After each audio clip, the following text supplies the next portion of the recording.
Hello, everyone. My name is Ashley. This is Royal Domain Authority. This is Purpose Mondays.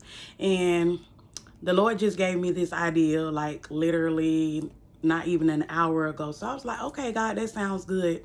So I hope everybody is doing good and well on today. I hope that you woke up with a mind that says, God, no matter how I get it, I know that I'm going to get it. Whatever it is, it may be hard right now, but I believe that if you just continue to press through, or if you just continue just to believe and make stride in an effort to do whatever it is that you're pushing forward to do, God is going to make sure that it comes to pass. And I say that because God had gave me an idea, or, a thought that, it's a lot of people that wants to do a lot of things. It's a lot of people that want to be great, but they don't know where to start. They have these ideas, but they don't have support system. They have the ideas, but they don't know what to do. They don't know if they should put their left foot first or their right foot first. They don't know if they should go over here first or start this first. They just don't know how to do it. Listen, I was that person. And sometimes in different areas in my life with different visions or ideas that God put on the inside of me to birth out, that's not going to just help me, but help people across the world. And I'm like, man, listen, God, that vision is too big. And God is saying, is anything too hard for me? Is there anything that is too hard for the Lord? The answer is no.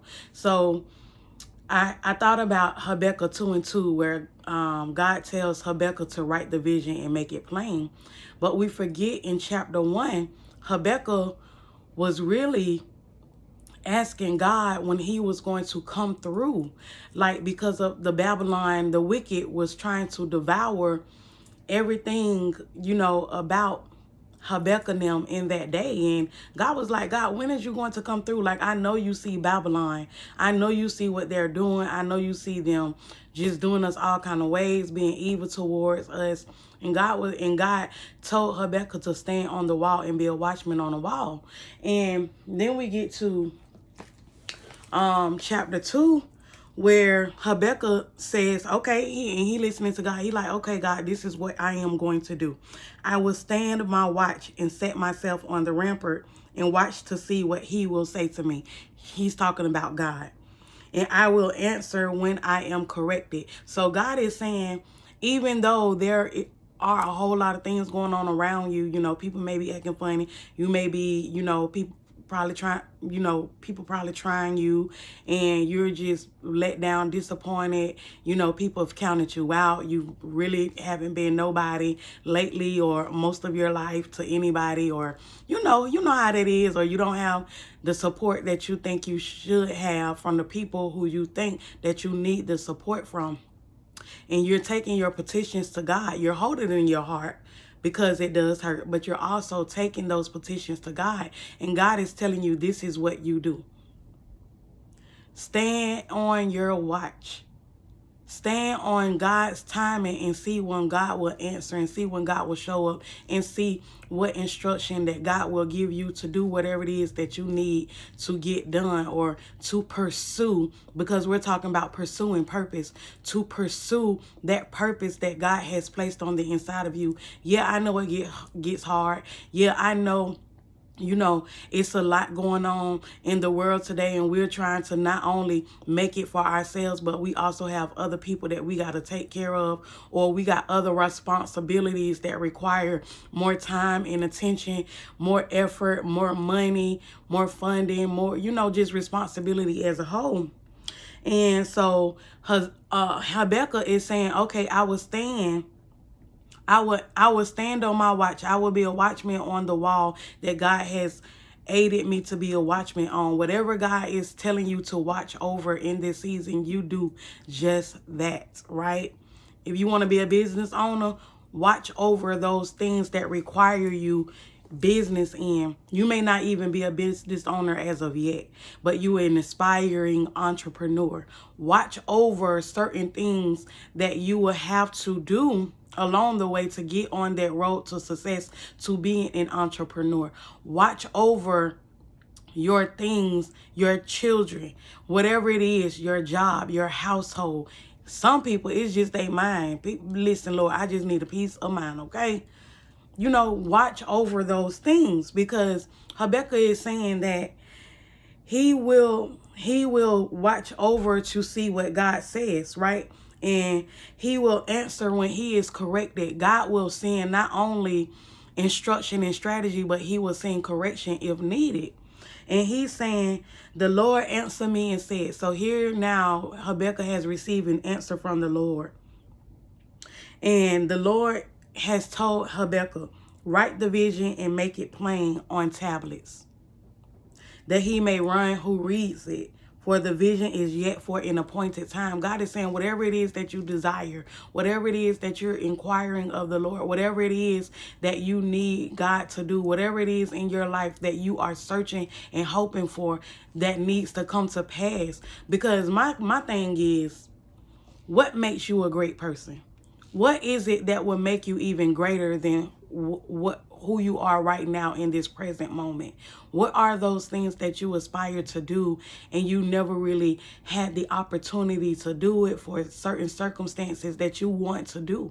Like, what is it that's in your heart? What is the purpose in your heart for your living every day, even though you may not be doing it? But what is the purpose in your heart for your living? Because your living is not in vain.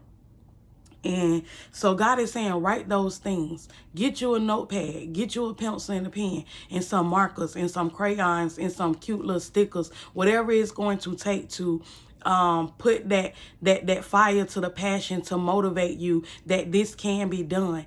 But we got to first affirm it in our heart, speak it out into the atmosphere. And a lot of us, we got to write the vision down. Like me, I had been talking for years of doing certain things, just talking. That's all I was doing. They was just talking. And I remember one day God told me to do this.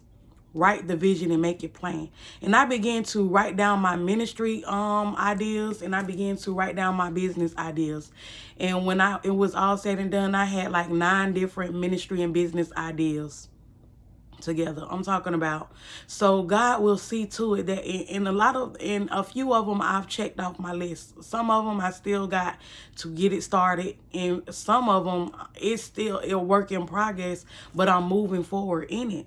And God is saying, write the vision and make it plain, that he may run who reads it. He who, the angel that the Lord was seeing, the person that the Lord was seeing, the help that the Lord was seeing. Come on, the divine connection that the Lord was seeing, because it's going to be somebody or some people that's going to come across your vision, and they're going to be like, man, listen, I may not be able to get into that vision with you, but I'll help you fund your vision. I help you meet that need of your vision, or I help you pray over that vision. I get in that vision with you and invest, or I get in that vision with you to help you make sure that, it's going to happen. God is going to set you up divinely with people. But you have to be bold enough to write the vision down, because you never know who's going to come across your vision that's going to want to support you. Or you may have a vision that you wrote down, and God may connect you with somebody that has the same vision, and that person will give you an opportunity to operate in that vision. And it just may be your vision or you and their vision collective. But God is going to set that thing up. Listen, I'm not just talking just to talk. For the vision is yet for an appointed time. It's only for an appointed time.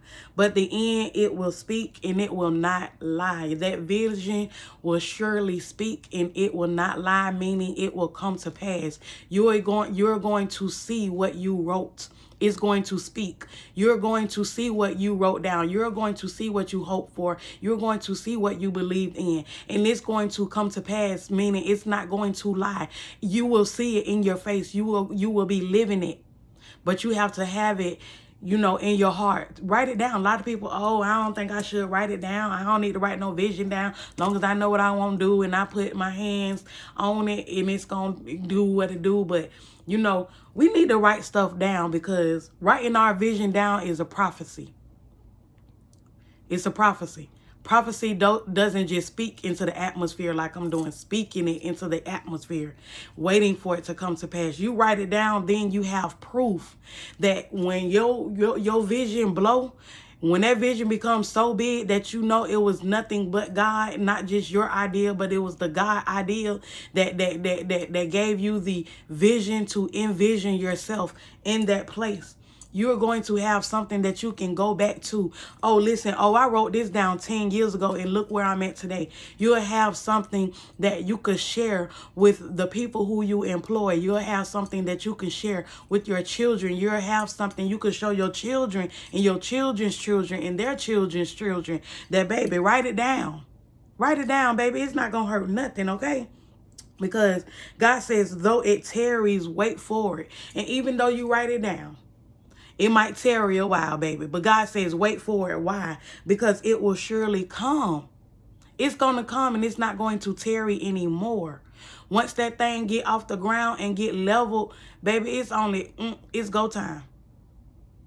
Because what God put together, no man can put asunder. What God ordained, no man can tear that apart. When God gives you something and you operate in it to the best of your ability, sometimes you may mess up. Sometimes you may not get it all right. Sometimes you may not know everything. Sometimes you may not know which way to go. Sometimes you may not even know what to do in that time. But God says it will not tarry once you do that, what God wills for you to do. If God ordained it, baby, God will maintain it, period. And you may come through some bumps in the road and you may be looking like, God, now I know you gave this to me. Why is it looking like this? But trust God. Because God said, behold the proud, his soul is not upright in him. So God is taking Habakkuk back to chapter 1 when Habakkuk had to go to God and ask God, God, what are you doing? Because these people running around here acting like they got it all together. And you can see how wicked they are. You can see their devouring spirit trying to take us down. And God is saying, hold on, baby. Go ahead and worry about what you got going on because I'm going to handle this over here. I'm going to handle them over there. You just do what I tell you to do. And then in the last verse, in verse 4, it says, behold the proud. His soul is not upright in him. But what? The just shall live by faith. Baby, your just spirit, your just heart, your hopeful heart, your trust in God, the love that you have for God, that if God don't do nothing else for you, you still gonna love God. Those are the type of people that God is calling for in this season so he can use them mightily before people so that we can bring nations to us. Not we, but so that God can bring nations to us whom we do not know. Because, baby, there's some souls that need to be saved. And God will use our gifts. Thank you, Holy Spirit. That's what it is. God wants to use your gift. So write it down. Write it down. God got you, baby. God got you. I'm a living witness. When God told me to start selling peanuts, yes, peanuts. And y'all looking at me like, sis, peanuts? Yes, peanuts. When God told me to start selling boiled peanuts, see, I was just eating boiled peanuts, eating them, because I love boiled peanuts so much that I wanted to be a peanut, okay? And I used to just eat boiled peanuts on a regular at my house, minding my own business, eating my peanuts. I love boiled peanuts. I used to put neck bones in them. I used to put all kind of stuff in my boiled peanuts. And then I started just eating them just plain with regular boiled peanuts and, but I started cooking all kind of flavors. And one day, January, I believe it was the 3rd of 2022 this year, God said, I want you to start selling peanuts. See, a few years back, God had told me that he wanted me to go into business and own a restaurant and cook my recipes, and the recipes that will be on the menu will be my recipes that I cook at home. But he wanted me to go into business and do that, and I'm like, okay, God, I know it's gonna take a few years to do that, but okay. So what I had started doing was just cooking at home because I never liked cooking. I always cooked because I knew I had to eat. I never was the type of person that liked to cook, right? Liked to cook. I talk a little Ebonic, y'all. I'm pretty sure y'all know that by now. So I was like, okay, God, and this a few years ago. So I'm like, okay, God. So what I had did was I started getting in the kitchen and just working on having a passion to be in the kitchen. And when I tell you, God did that because I did not like being in the kitchen. Like, I'm only going to cook because I know I got to eat. But I knew my food was good. But I never had the confidence that the masses, like people, would like my food to the point that I'm going to be selling my food. No. Everybody that ate my food liked my food, but I never was the type of person to sell my food because I didn't think the world would like what I put on the stove, what I put on the plate and say, here, you know. And when God gave me the idea, the vision, I was like, okay. But I ain't really think nothing of it. So I got in the kitchen, started cooking my own little stuff, started writing some of my recipes down, which I had ended up slacking in. But I ended up putting my stuff on Facebook and stuff like that, just to just get comfortable with marketing what I do in my spare time, basically. And then in January of 2022, he was like, I want you to start selling peanuts. And I'm like, hold on, God, I thought you wanted me to start selling plates first. Because what I would do was cook big meals and then take it and feed the homeless, because I have a heart for feeding the homeless. That's another ministry that I have on the side when I'm not operating, you know, on YouTube or just in ministry in general. Like, I'm out doing that because I love to do that. And I was like, I thought I was good, you know, with feeding the homeless. Eventually, I'm going to sell my food in a restaurant, but, you know, that takes time. He like, no, I want you to start now, and you're going to start with your peanuts. And I'm like, okay. So I did it. I didn't question God. I did it. I did it. So needless to say, a lot of times we will write what God gives us to write down. We'll hold it in our heart and then we'll go from there. And then God adds on to that, because eyes haven't seen, ears have not heard, neither has it entered into your heart all the things that God has planned for you. So God will give you a desire to do something, and he will add to that desire so that you can not only have more money for yourself, right? Because a lot of the gifts and the talents that God gives us is to create generational wealth, right? So that we can not have that to ourselves, that we can share it with people around us. And, you know, because that's a part, sharing is caring. That's showing the God in us to be able to help take care of others because God has taken care of us. That's a part of serving. But that's a whole nother video. But what I was just in here to tell you to operate in your purpose. Start looking at what it is that God has given you and put in your hands, and start writing those visions down. Start writing those ideas down that God gave you. It may not happen like 1, 2, 3 at the drop of a hat, you know, at the drop of a dime, but trust God in faith, because the just shall live by faith. What is your vision? What are your goals? What are your life purpose? Are you operating in it? Are you making steps towards it? Are you writing down your goals? Are you believing for it? Like CeCe Winans says, what is it? Listen, I love you all. I'm your purpose coach, your midwife coach, your life coach. I'm the one who's going to let you know what time it is, and I'm going to want the one who's going to push you into your destiny, the one who's going to push you into that person that God is calling you to be. I am her. That's what they say nowadays. I am she. I am her. Okay? Ash. Okay? That's what y'all call me. Ash. Sister Ash. Ashley. Ash.